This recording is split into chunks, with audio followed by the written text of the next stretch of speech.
What's going on, JP? That was a little long, wasn't it? Little technical difficulty. I hit the end of the music by accident. That's okay. That's all right. A little Hey, we're sensitive. back on we're back on Facebook this week. That's a technical difficulty we overcame. That was one thing I was making sure of there during the intro. I think I fixed that earlier today. There we go. We're so back. JP, how's it going? How we feeling?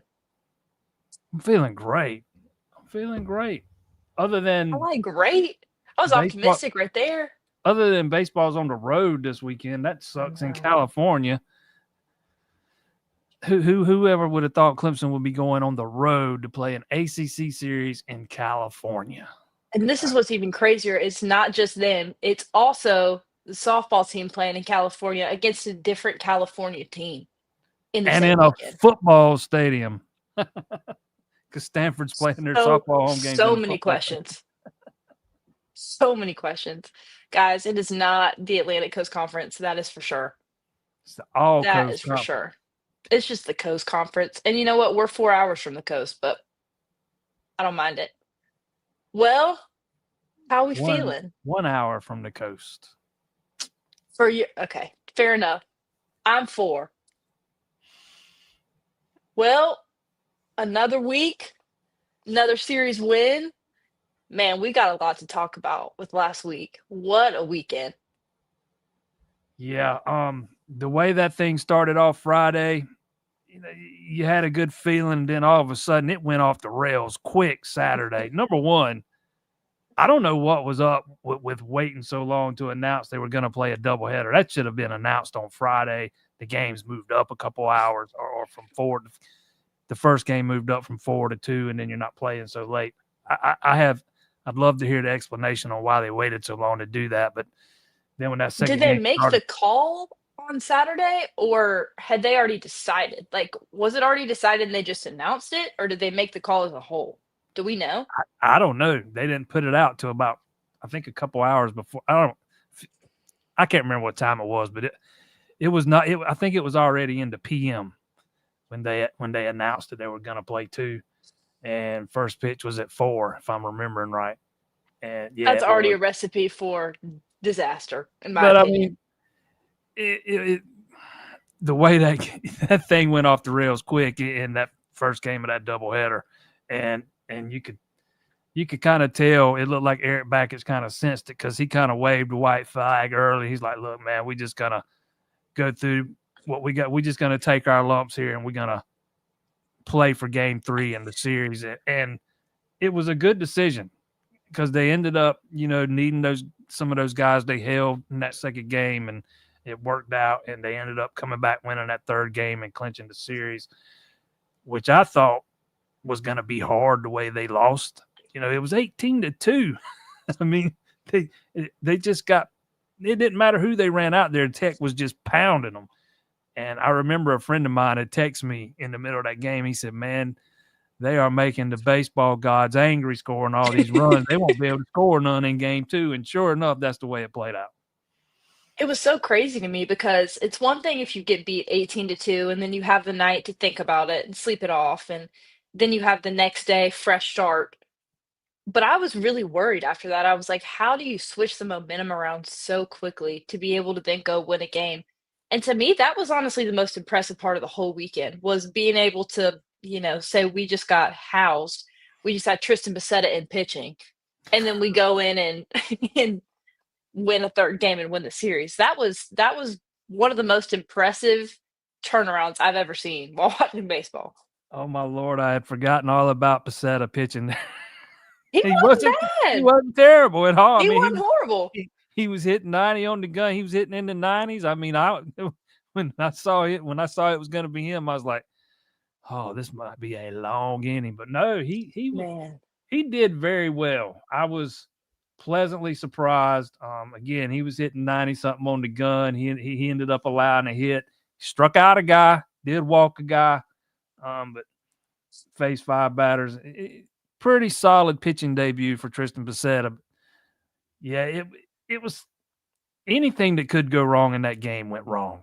Um, It did. Darden's one of those guys. If he's not hitting his spots, especially with a team that hits the ball the way Georgia Tech hits the ball, and the ball seemed to be jumping off the bat during that game. But man, that first 3-run homer he gave up, what was it in the second? Was it in the second inning? Second or third. Yeah, the second inning. He left that pitch up a little bit, I thought, and the guy sent it to the moon. I thought the second 3-run homer, I didn't think it was a terrible pitch. It was down on the outside part of the plate. I think it was a 3-ball count. Um, you know, it sometimes you just got to tip your cap. But no, I'm with you. They were able to flush that thing quickly, put it in the rear view, and do what needed to be done in game 2. And the way Tech had hit the ball in the first couple of games, the way the pitching staff held them down in that third game, that was impressive. And we're talking about, as much as we've been pining for B.J. Bailey to get a start, we're still talking about a guy that had never started a game before Saturday. That's what I was going to say. Imagine your first college start is an hour after you just got beat 18-2, and you're going in to try to win the series. Like, the pressure was on. And I think he was the MVP of the series, to be honest with you. He got my vote for ACC Pitcher of the Week. I thought he deserved it. The guy that won it, I think he pitched a 7-inning complete game and a run rule win. But I thought Bailey's numbers were a little bit better, even though he pitched a third of an inning less. So he did get at least one vote. But he would have had mine too. He was outstanding. 1 run on 4 hits on what I thought was some type of petty balk call. He struck out. I did not understand that call. Still, I mean, once they showed the extended replay, I saw it. But do you know how often pitchers do that? Exactly. And it doesn't get called? I thought it was petty. I thought it was ticky tack. If I'm that third base umpire, I'm not calling that balk. But man, he was outstanding. And Backett said after the game, he has solidified himself as a weekend starter. He did not say Sunday starter. He said weekend starter. And then today, I don't know if you've seen it, but the press release they put out on every Thursday with the starting pitchers, Friday, TBA, Saturday, TBA, Sunday, TBA. I did not get that press release. So Beckett's is, playing his cards very close to the vest with his pitching plans for the weekend. Although, I mean, I think we probably know who the 3 are. Maybe we don't know the order in which they're going to go, but I think we know who the 3 are. And if Tickle Tiger says, I don't hear y'all on YouTube, well, the only thing I can guess is that must be a YouTube thing. Because I heard us on Facebook earlier.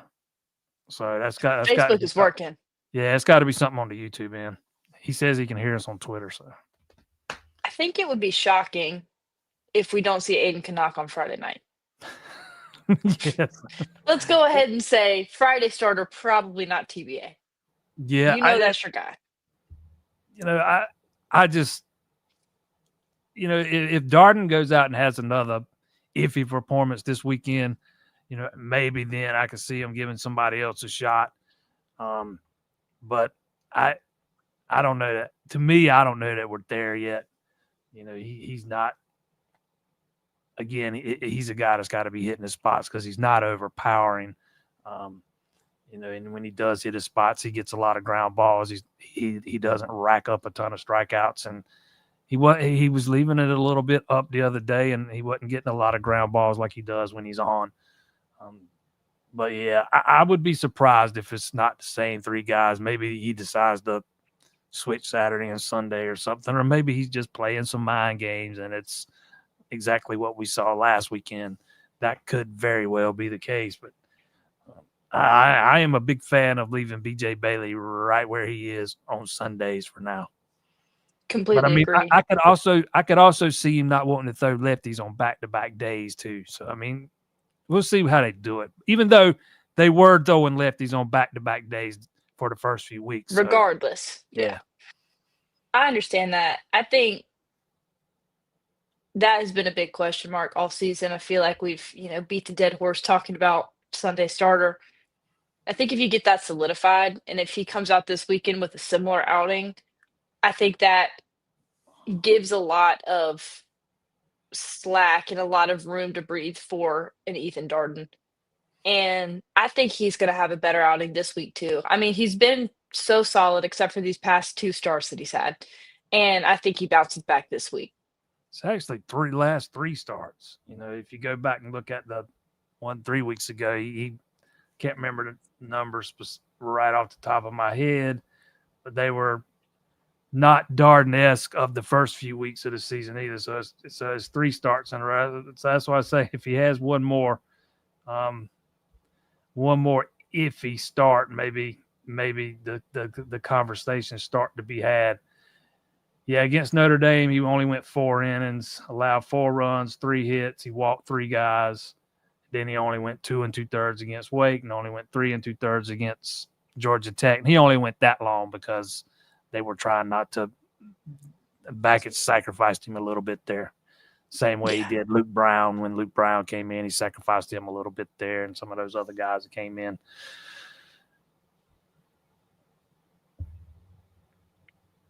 I think it was very clearly him saying in that second game, "All right, we're gonna try to win the series.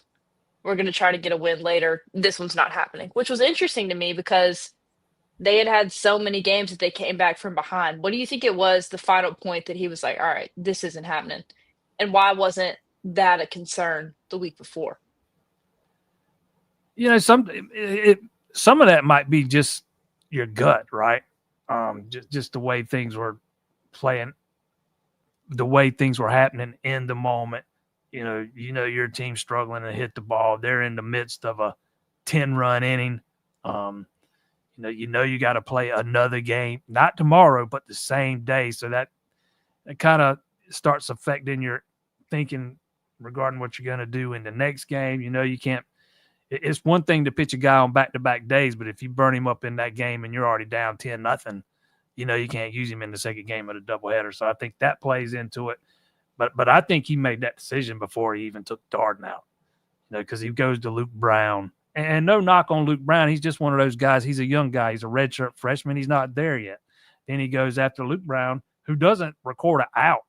He doesn't get he faced 5 hitters and gave up 5 hits. And then after he takes Luke Brown out, he goes to Dion Brown, Also a freshman. True freshman who I know they really like, but a guy they think is going to need some time.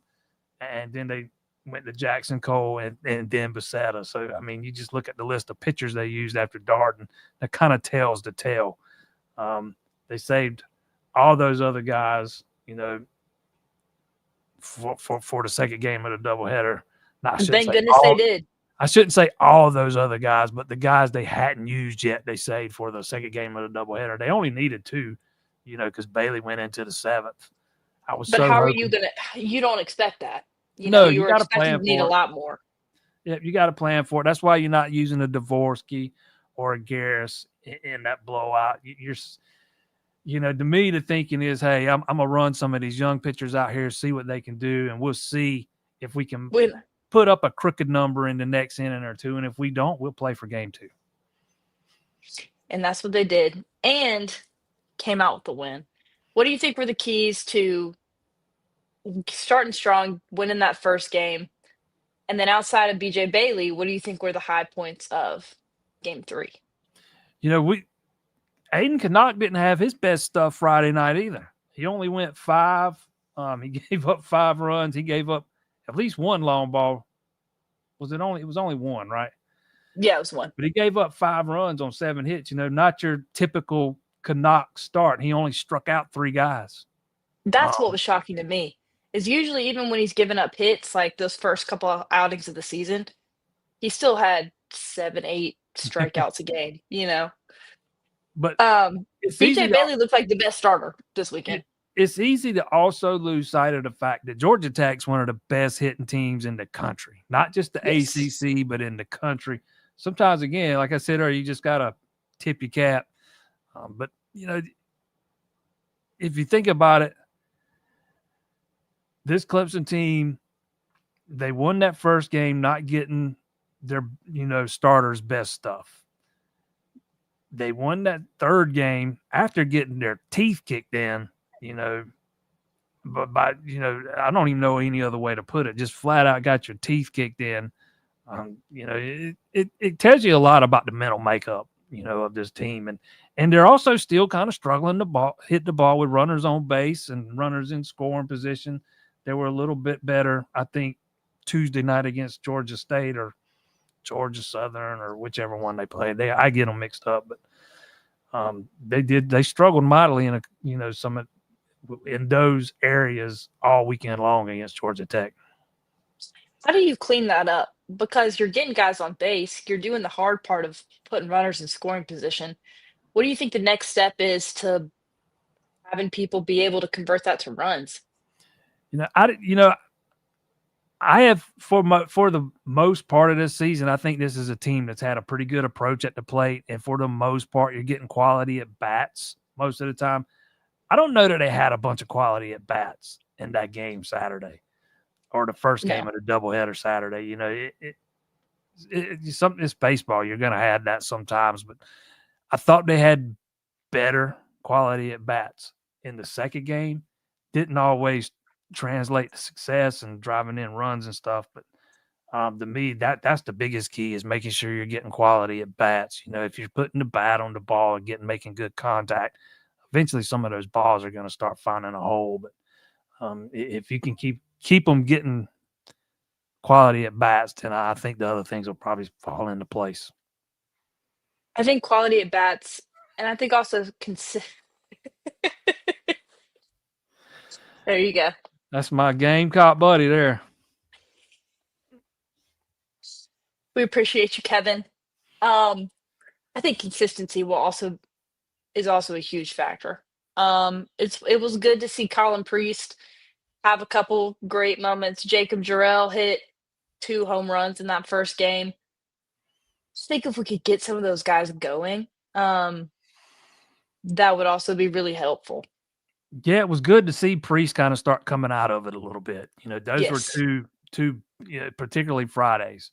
It's a big home run Friday. There's a big home run in the second game of that doubleheader Saturday too. Don't make no mistake about that. But that home run Friday ended up being a big one, and hopefully that's a sign that because he has struggled mightily. I think he was just barely over the Mendoza line heading into the weekend. He's up to 224 now. And he's got 5 home runs, but maybe moving him down into order is going to help him some. And Gerald's another one they need to kind of come out of it a little bit. He showed some signs of life over the weekend. Got to be better defensively. Too many pass balls and stuff over the weekend. And I don't pay for ESPN Plus, so I didn't watch Tuesday night, but I heard he had at least one more Tuesday. Well, let me Pass tell you what ball. people that pay for ESPN Plus saw, and that was technical difficulties. We'll be right with you. And one camera and no sound is what I was told. We watched the stat broadcast. That's how we watched that game. Not any time, but a lot of times when you're getting a neutral site game at one of those minor league parks, you need to be wary of getting a less than production when it comes to the television broadcast, but that was even worse than less than. My thought process was it's a brand new park. I think it's probably going to be awesome. Yeah, It wasn't. they've played there. I think this is the 3rd year in a row now they've played a game there. But yeah, it is a fairly new park. I don't think they do a lot of TV stuff there. So I mean, it's when you go into a place they don't do a lot of TV stuff, man. That's a hard ask on them to put that kind of broadcast together. And Clemson baseball fans do get spoiled because I think They do such a great job. I think they've got one of the best produced telecasts or streams or whatever you want to call it in the country. I mean, when you're watching a series on the road and you're looking, there's a play being reviewed and you look at their replays and you compare it to the replays you get at Clemson, most of the time there's no comparison. Night and day. They do, guys like Bob Schuster, man, and those guys on those cameras do a jam up job, and they put a lot of effort in those productions, and the fans benefit. Absolutely. I think top to bottom, all of the broadcasts that Clemson puts out are really great, and, you pick your battles. If you can't watch a midweek game, then so be it. They got the win, but I'm really glad they did because that would've been a tough thing to see unfold on the stat broadcast on my phone. But they Kevin's made it texting me right close. now. Yeah, yeah. I wish I could. I kept checking the score. A lot of times I do like you and keep up with the stat broadcast. I was not able to that night, but yeah, they stayed in the fight for sure. They had a 4-run eighth to get back into it, and unfortunately, once again in the midweek, Backich had to go to his man Mallstat to bring him in and shut that thing down. But there was a really big highlight, which was another Talon Bell appearance. And man, he had a great outing. He said, what'd he do? 3 innings pitched, 2 hits, 1 walk, and a strikeout, which coming off of 1 inning last week, I think Backett had originally said he was gonna go to 1 inning and then 2 and work his way up. So that was a little bit of a jump going from week 1 to week 2. I remember when Backich talked about it after the Wake Forest series. He said maybe like a 25 pitch count, and he pitched to 2 batters in the first inning in his first start and walked them both. But he was already right at the 40 pitch mark, so he didn't quite hit 40, but he was close to it. So he was well over the 25. But on Wednesday or Tuesday, he only threw 41 pitches in 3 innings. That tells you he was much more efficient. He only had the 1 walk and he only struck out 1, um, but he only allowed 2 hits in the 3 innings. Very, very curious to see, how many pitches he throws next week, because it's right at 40 2 weeks in a row. I was kind of thinking when I went in there and looked, he'd be up around 50, but I guess they're taking it easy with him. And somebody's asked about Michael Gillen in the comment. He's a little bit behind Bell. After the Wake Forest series, Eric Backich had said that he had not even thrown a simulated game yet. He made it sound like he was about 2 weeks behind Talon Bell, maybe. That's just kind of me reading between the lines. Wouldn't shock me if it was 3 weeks. But he'll take a similar path as Noah Samo has and Talon Bell has, where he might make a midweek start and throw an inning up 30, 40 pitches or whatever. But maybe we see him in the Tuesday night game. They're against Gardner Webb. They don't play a midweek the week after that. He should be at least getting close. And you got to think at least by the postseason he'll be ready to roll and amped up. When do you think we're gonna see Talon Bell in weekend action? Some of that might have to do, might depend on Ethan Darden. If he kind of puts it back together and we start seeing the Darden we saw over the first, 4 or 5 weeks, then you don't need to make that move quite yet. But if we see the same Ethan Darden we've seen the last 2-3 weeks, it might start, forcing somebody's hand to give somebody else an option. I don't know that we see him starting this year, because it's easy to forget he's still a true freshman. Although we know Backich is not scared to roll a true freshman out there in a starting rotation. Did it with Canuck last year. Was going to do it with Moeller this year. But if they really needed him to start, he's probably 2 weeks away, 3 at the most. But when you start thinking about next year's rotation, Canuck, Dane Moeller maybe, depending on his recovery, and Talon Bell, that's You're fun to think talking. about. That's fun to think about. But if you need to make another move and make another adjustment to your rotation, I would say no more than 3 weeks, and possibly 2, and Bell will probably be ready to give you those kind of innings. I agree. I don't think Ethan Darden is gonna continue to have the outings that he's had the past few weeks. I really don't.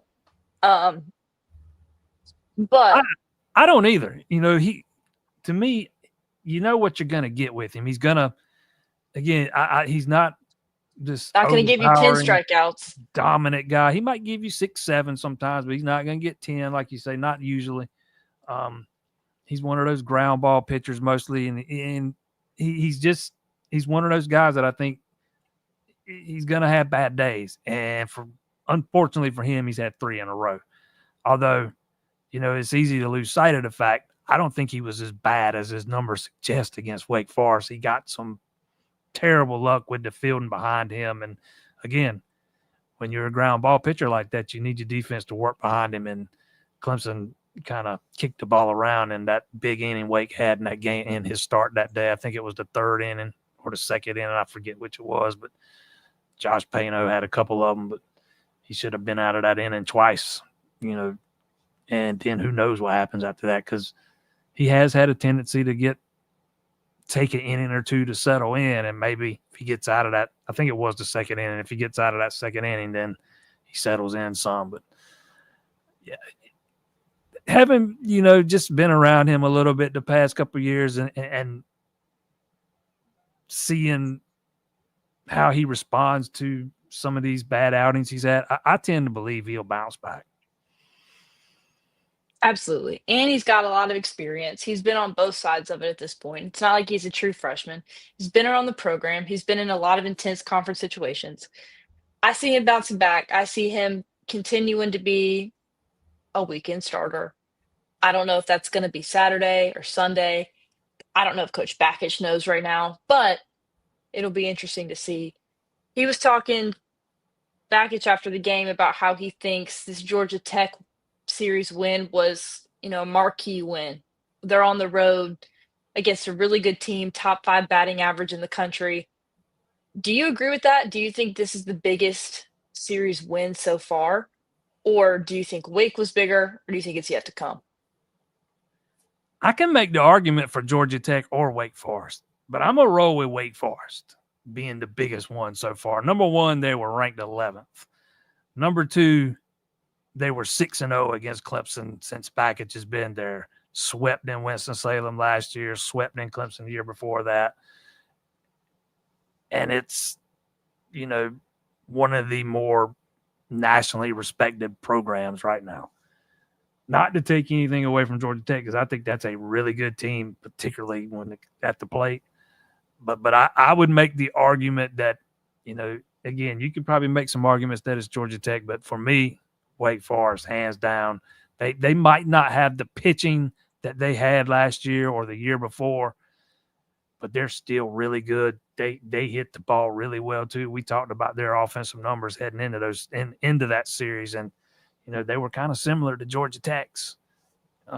So I'm going with Wake Forest as the biggest series win, but to me they're all big.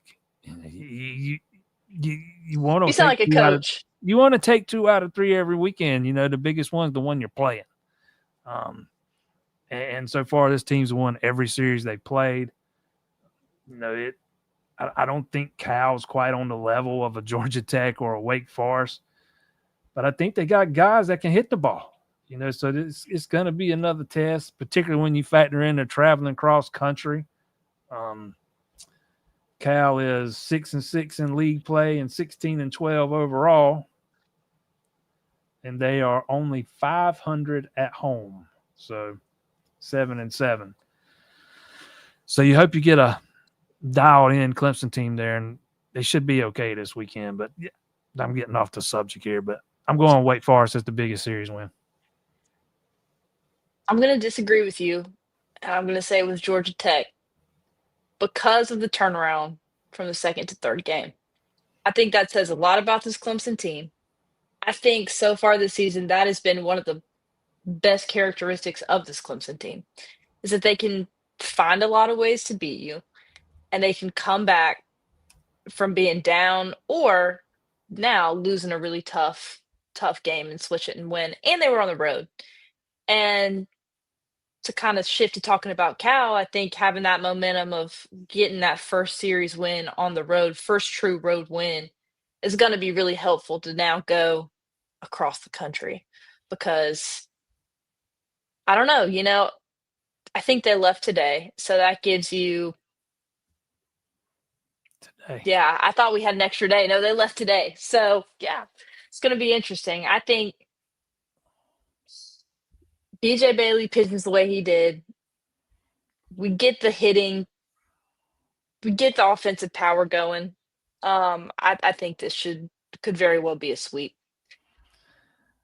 I'm calling for a sweep too. Make no mistake.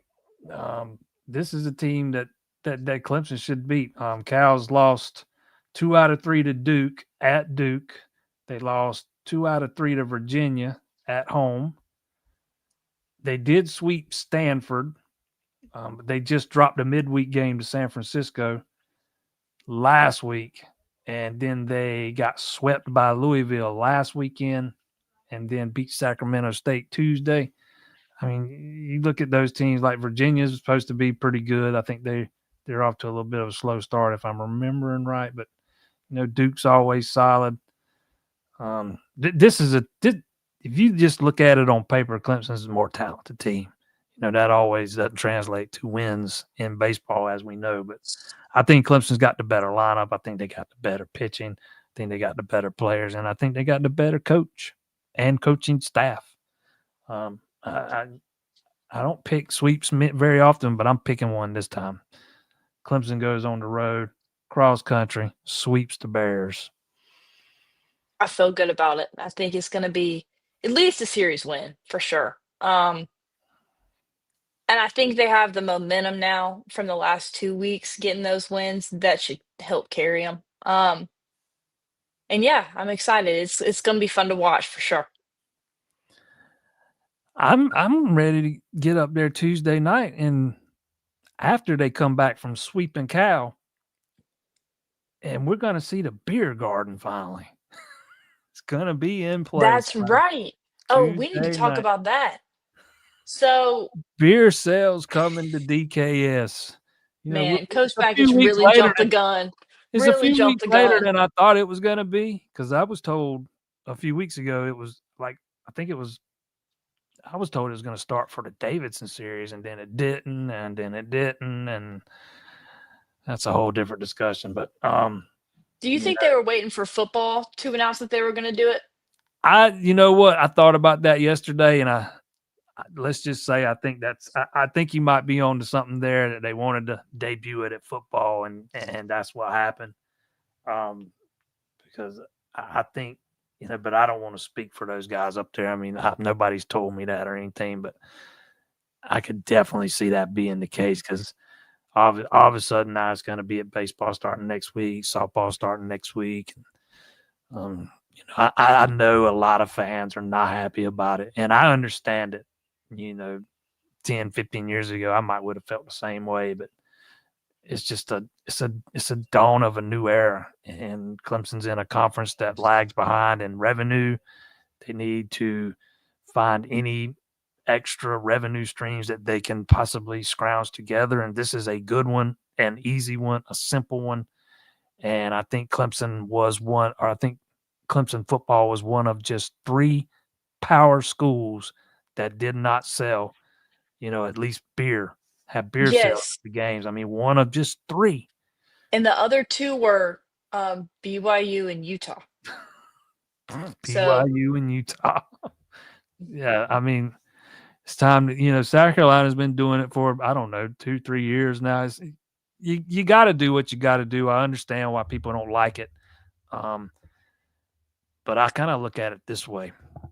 Anybody that's walked through the parking lot, heading into a football game, or back there behind the center field fence in Jervy, 2 hours before a baseball game, there's a lot of drinking going on out there. There's already a ton of people drinking inside. Maybe not so much at baseball, but at least at football. You walk through those stands after a game's over and see all the little mini bottles laying down on the ground. People are sneaking in. I mean, people's getting hammered in the parking lot. The fact that they're going to start selling it now might actually help cut down on a little bit of it. I think it helps. Yeah, but at least you're going to start making some money off of it. It won't be cheap, so that's why I kind of think it probably helps too. And we'll see how long the pass lasts of being still able to go outside and had the reentry stuff at halftime last. I was a little surprised they were going to keep that in place now, but they are. But yeah, beer in DKS on Tuesday night for Gardner Uh, Webb. you know what's gonna be a combo is beer in DKS and people up by the opposing bullpen in DKS. That's Yeah, gonna be a fun combo to watch. particularly next weekend when Louisville comes to town, Yes. because that's That's the thing, always you get to see it real quick. there's there's been some moments in the past with some mouthiness between the two teams. I mean, nothing serious, but there's been some jawing, and it's gotten heated a time or two over the past 2 or 3 years when those clubs meet. I can't remember I can't remember if they played last year or not, but there's definitely been some jawing going on, and the fans have gotten into it. I imagine they will be into it hot and heavy down that third base line this Tuesday night and next weekend. Poor Gardner Webb pitchers, goodness gracious, I would not wanna be the guinea pig for that, but Yep, I think I'm it's gonna gonna be hang out. fun. I think I'm gonna hang out and go to that one Tuesday just to check it out and say that I was there the first night they served beer in DKS. I was gonna say, JP, you gonna trash talk them? You gonna go down there? Oh no, if I go, I'm gonna work. I'll be out of sight, out of mind. We can observe from far. That's right. It's gonna be good. Well, I'm excited. I think we're looking at another series win, improving our record, and excited to get him back to Clemson for a Louisville series. Have you heard anything about Brandon Bennett? Somebody keeps asking me on the show, is he been shut down? Do you know anything about that? I don't. I've not heard anything about that. I don't know the last time we saw him though, so I He could is. see that. That's why, yeah, the fact that we have not seen him since the Citadel on March 18th makes me wonder if he's dealing with something. I know Jacob Yeah, Tommy McGovern's John. dealing with something. He had just come back from something. Yeah, Yeah, when he made his debut, I think he was coming back from Tommy John. Don't I think it was Tommy John. I might be wrong. He was coming back from something. some injury. Yeah. Well,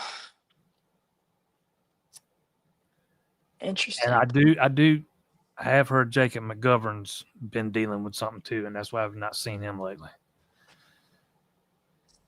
Gotcha. Well, that There makes you go. sense. It was Tommy John. Well, it'll be interesting to see if we see him out of the bullpen or on the midweek game. I wonder too if it has to do with Talon Bell coming back. Um, Yeah, Starting but those midweek I, games. I didn't think Bennett would stay in a starting role, but the fact that we haven't seen him in 2 weeks now, I figured we'd at least see him out of the bullpen. But the fact that we haven't makes me wonder if he's dealing with something too. I'm not sure. We shall see. I have heard that's why we haven't seen McGovern. It's because he's dealing with something, but I hadn't heard anything about Bennett. Because we haven't seen McGovern, since even before Bennett. We haven't seen No, it's been McGovern weeks. Yeah. March 15th against Notre Dame. Did he have? I'm trying I to don't. remember that outing. Oh, McGovern's. Uh huh. Yeah, I just X'd out of it, so I can't tell you. I know he's been a little up and down this year. Well, hopefully we can get them back, get Talon Bell worked up, and And see then them get soon. Michael Gillen back. And then get Michael Gillen back. Man, I feel like we've been talking about getting Michael Gillen back for a hot minute now, but I think we are getting close. And I think if you get him back for the postseason, that's awesome. What year is he? I think he played 2 seasons at Seton Hall, so I think he's got So, 2 left. so he's still got 2 years. I think you're looking at your main priority with him is get him fully healthy next year. There's a lot of turnover in that staff. Yeah, I think he's got more than 1 year of eligibility left. So you definitely don't want to, rush him back and maybe have him have some kind of setback. because you brought him back too fast. And McGovern did have a rough outing last time, 2/3 of an inning, 3 runs, 2 hits. Hopefully we can get him fully healthy and see them soon. I think the more the better, especially as you go into deeper into conference play, you're getting into the end of the season, people are getting tired and different little things that pop up. I think having that would be very, very helpful.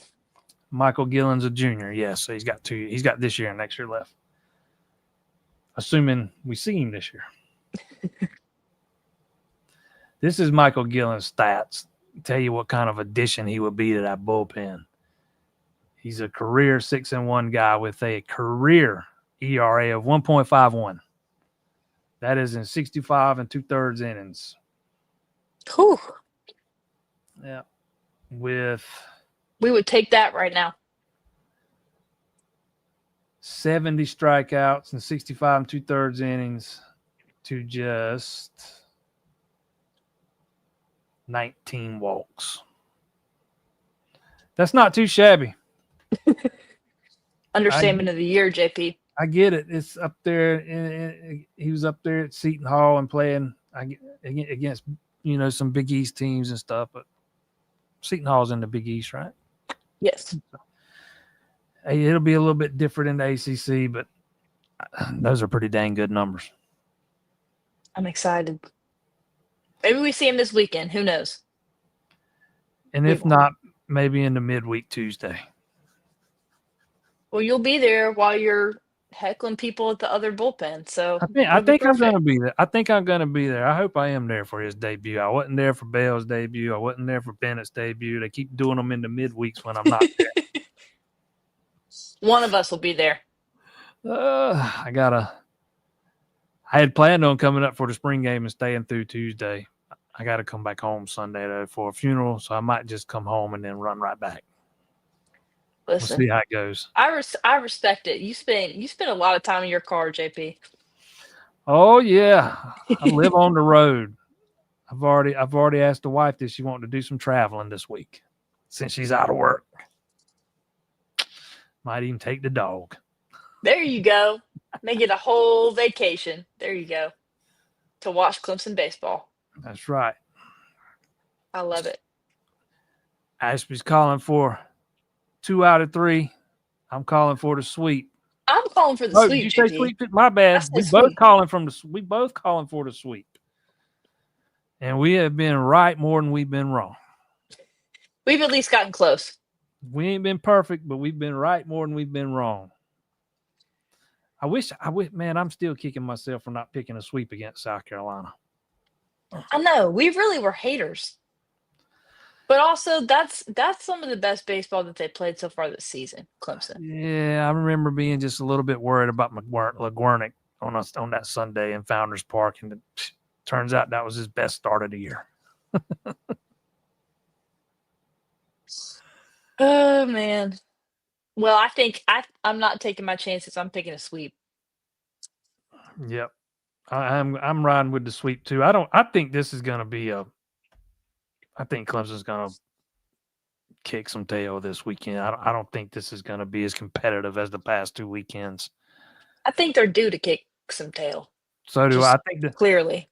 I think the offense is kind of due to break out a little bit. I'm not saying they're going to go over there and score, 50 runs this weekend or anything like that, but I think we're going to get another good outing from Bailey. I think we'll see, another good outing from Canuck, what we saw 2 weeks ago as opposed to last week. And I think Darden's going to bounce back this weekend, and the offense is going to do its part. And I think Clemson's going to come back home having their first ACC sweep. I agree. Well, make sure you follow the Clemson Insider for all the coverage this weekend. We will make sure to let you guys know what happens, and we'll see you back here next week. 7 p.m. 7 p.m. Be here.